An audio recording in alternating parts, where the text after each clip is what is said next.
அனைவருக்கும் வணக்கம். ஒரு வழியாக ஆட்சி அமைச்சிட்டாங்க. போன வாரம் ஒரே கன்ஃபியூஷன், யார் ஆட்சி அமைப்பாங்க அப்படிங்கிறதுல.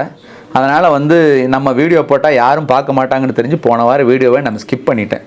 ஸோ இந்த வார வீடியோவில் நான் எதை பற்றி சொல்ல போகிறேன் அப்படின்னு பார்த்தீங்கன்னா, என்கிட்ட ஒரு பேஷண்ட்டோட ஒரு கதை. ஸோ அது பலருக்கும் தொடர்புடைய ஒரு கதையாக இருக்கலாம். ஏன்னா அவர் என்கிட்ட வந்தது எதுக்காகனா, கண் சர்ஜரிக்காக சுகர் கண்ட்ரோல் பண்ணணும்னு வந்தார். 3 வேளைக்கு இன்சுலின் போட்டுட்ருக்காரு. கிட்டத்தட்ட 3 வேளைக்குனாலும் 4 முறை இன்சுலின் போட்டுட்ருக்காரு. ஆனால் அவரோட சர்க்கரை கட்டுப்பாட்டில் இல்லை. இதில் ரொம்ப முக்கியமான விஷயம்னா, பல முறை அவருக்கு லோ சுகர் ஆகுது. ஸோ அவருக்கு ஹை சுகரோட லோ சுகரோட பயம்தான் ஜாஸ்தியாக இருக்குது. ஆனால் ஏன் கண்ட்ரோல் ஆகலைங்கிறதே புரியலை. ஸோ இப்படி ஒரு நிலையில் என்கிட்ட வந்தாங்க. அவங்களுக்கு சில விஷயங்களை நம்ம கண்டுபிடிக்கிறதுக்காக இந்த கண்டினியூஸ் குளுக்கோஸ் மானிட்டரிங்னு சொல்லக்கூடிய 24 மணி நேரம் சர்க்கரையை கண்காணிக்கக்கூடிய கருவியை பொருத்தி அந்த சர்க்கரையை புரிதலுக்கு கொண்டு வரதுக்கு முயற்சி பண்ணேன். ஏன்னா எல்லாருமே கேட்குறதுனா, டாக்டர் எல்லாமே நான் பண்ணிகிட்டே இருக்கேன், நான் குறைய மாட்டேன், ஏன் குறைய மாட்டேன் யாருக்குமே தெரியாது, டாக்டருக்கும் தெரியாது. அப்போது அந்த சர்க்கரை எந்த அளவுக்கு ஏறுது இறங்குது புரிஞ்சுக்கணும். அந்த புரிஞ்சுக்கிறதுக்குரிய ரொம்ப முக்கியமான ஒரு விஷயம் தான் இந்த கண்டினியூஸ் குளுக்கோஸ் மானிட்டரிங். அது மிகப்பெரிய உதவியாக இருக்கும். ஸோ அது பார்க்கும் பொழுது நான் டிப்பிக்கலாக அவங்களுக்கு ஒரு விஷயத்தை நான் பார்த்தேன். அதை இப்போ உங்கள்கிட்ட நான் காமிக்கிறேன். ஆக்சுவலாக இது ஃபஸ்ட்டு 1 வீக் அவங்களோட அப்சர்வேஷன்.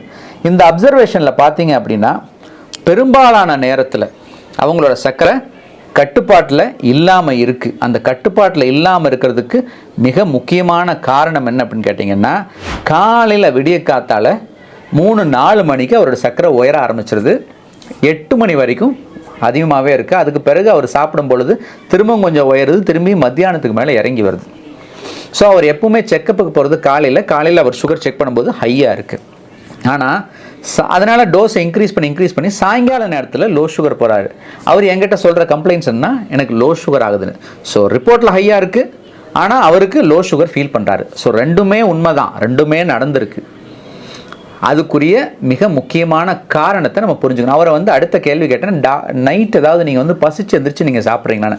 டாக்டர், நைட்டு படுத்தா நான் காலையில் தாங்க எந்திரிப்பேன், நடுவில் யூரின் போகிறது கூட எந்திரிக்க மாட்டேங்கிறாரு.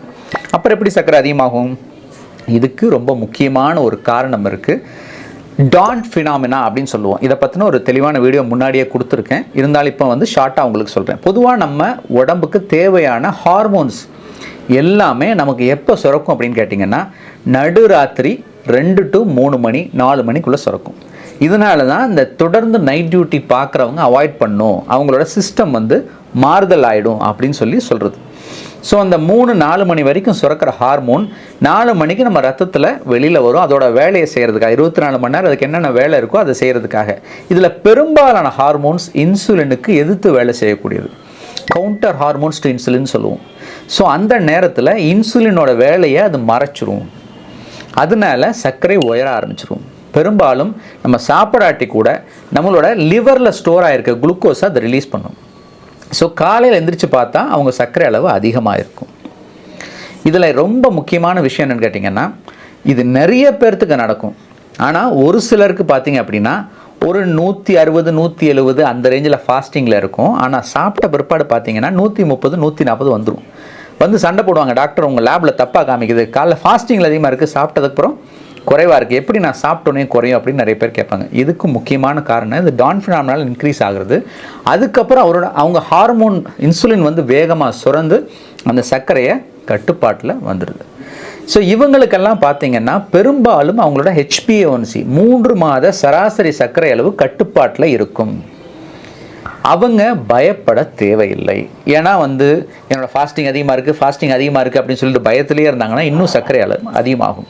ஸோ எப்பயுமே ஃபாஸ்டிங் சுகர் 160 170 இருந்தால் கூட சாப்பிட்ட பிற்பாடு போஸ்ட் பிராண்டல் சுகர் குறைஞ்சிருச்சு, உங்களோட HbA1c கண்ட்ரோலில் இருக்குது அப்படின்னா நீங்கள் பயப்பட தேவையில்லை.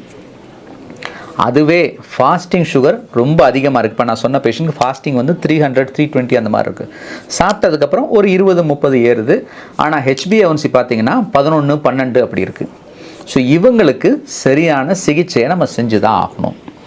ஸோ யார் இதில் கண்காணிப்பை அதிகப்படுத்தி அதுக்குரிய முயற்சியை செய்யணும் அப்படின்னு கேட்டிங்கன்னா, இவங்க அதாவது மிக அதிகமான சர்க்கரையும் அதிகமான HbA1cயும் இருக்கிறவங்க.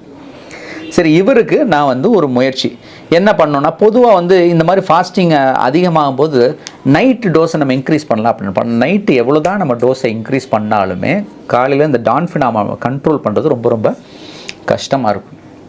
ஓரளவு வருதான் அது சமாளிக்க முடியும், அதுக்கு மேலே லோ சுகர் வரதுக்குரிய வாய்ப்புகள் அதிகம். ஸோ அதனால் இவருக்கு இந்த 4 வேளை இன்சுலின் போட்டிருந்தவருக்கு காலையில் எந்திரிச்ச உடனே அவரோட சர்க்கரையை பார்த்துட்டு அதுக்கு தகுந்த மாதிரி காலையில் ஒரு டோஸ் இன்சுலின் கொடுத்துட்டு, ஸோ அது கொடுத்ததுக்கு பிறகு அவரோட அடுத்த லெவல், ஸோ நான் முதல்ல காட்டினது பார்த்திங்கன்னா உங்களுக்கு தொடர்ந்து இந்த காலை சர்க்கரை வந்து உங்களுக்கு அதிகமாகவே இருக்குது, கிட்டத்தட்ட 360 வரைக்கும் போகுது. அதே வந்து கரெக்ஷன் பண்ணதுக்கப்புறம் அடுத்த 15 நாள் பார்த்தீங்க அப்படின்னா அவரோட காலை சர்க்கரை வந்து இந்த 370க்கு போனதை ஒரு 200 அளவுக்கு கொண்டு வர முடிஞ்சது. அதை விட முக்கியமான விஷயம்னா ப்ரீமீல் ஃபாஸ்டிங், அதாவது சாப்பிட்றதுக்கு முன்னாடி இருக்க சர்க்கரையை கிட்டத்தட்ட 90-100ங்கிற அளவுக்கு கொண்டு வர முடிஞ்சது. அதனால் அவரோட 24 hours கிராஃப் வந்து பார்த்திங்கன்னா அந்த கண்ட்ரோல்குள்ளே, அதாவது 90லேருந்து 180க்குள்ளே வந்துருச்சு. அதனால் இவருக்கு எந்த விதமான பாதிப்புகளும் இனி வரதுக்குரிய வாய்ப்புகள் குறைவு. இதுவே முன்னாடி அவரோட கிராஃப் பார்த்தீங்க அப்படின்னா ஃபாஸ்டிங் சுகர் என்ன தான் நம்ம கரெக்ட் பண்ணாலும் ஒரு 180-190 தான் இருந்தது. அதுக்கப்புறம் அவர் கொஞ்சம் கொஞ்சமாக குறைஞ்சி வர்றதுக்கு மத்தியான நேரம் ஆகிடுது. ஸோ கிட்டத்தட்ட 30லேருந்து 40% ஒரு நாளைக்கு நேரம் அவரோட சர்க்கரை அதிகமாக இருக்குது. இதனால் பாதிப்புகள் ஏற்படுறதுக்குரிய வாய்ப்புகள் இருக்குது. ஸோ இந்த மாதிரி வந்து அதிக சர்க்கரை காலையில் இருந்தாலும் HbA1c கண்ட்ரோலில் இல்லாமல் இருக்கவங்களுக்கு தான் இந்த மாதிரி சிகிச்சை தேவைப்படும். இது மாதிரி நிறைய சிகிச்சை முறைகள் இருக்குது. அது வந்து உங்களோட மருத்துவரை வந்து நீங்கள் அணுகி அதுக்குரிய முயற்சியை எடுத்துக்கலாம். இப்போ நான் இதை மெயினாக சொல்ல வர விஷயம், இதில் வந்து நீங்கள் புரிஞ்சிக்க வேண்டிய விஷயம் என்னென்னு கேட்டிங்கன்னா, நிறைய பேர் ஃபாஸ்டிங் சுகர் அதிகமாக இருக்குன்னு பயப்படுறாங்க. ஸோ ஃபாஸ்டிங் சுகர் அதிகமாக இருந்தாலும் போஸ்ட்பானல் குறைஞ்சி HbA1c கண்ட்ரோலில் இருந்ததுன்னா பயப்பட வேண்டாம். அதே போல் எப்பயுமே எனக்கு அதிகமாக இருக்குது, HbA1c அதிகமாகவே இருந்துகிட்ருக்குன்னா இந்த ஃபாஸ்டிங் அதிகமாக இருக்கிறது ஒரு காரணமாக இருக்கலாம்.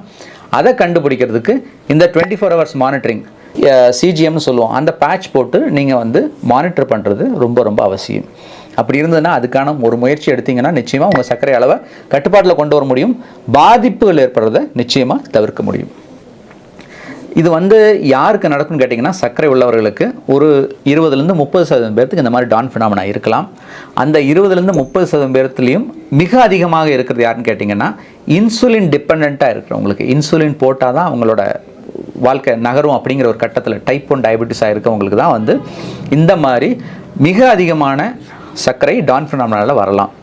ஸோ அந்த மாதிரி இருக்கவங்க இருந்தீங்கன்னா நிச்சயமாக இந்த வீடியோ உங்களுக்கு பயனளிக்கும்னு நினைக்கிறேன். இல்லை உங்கள் சர்க்கிளில் யாருக்காவது அந்த மாதிரி ஒரு பிரச்சனை இருக்குது, பயம் இருக்குது அப்படின்னா இந்த வீடியோவை நிச்சயமாக ஷேர் பண்ணுங்கள். மீண்டும் ஒரு ஆரோக்கிய தகவலோடு அடுத்த வாரம் சந்திப்போம். இந்த வீடியோ பிடிச்சதுன்னா நம்ம சேனலை சப்ஸ்கிரைப் பண்ணுங்கள், மற்றவங்களுக்கும் ஷேர் பண்ணுங்கள். நன்றி, வணக்கம்.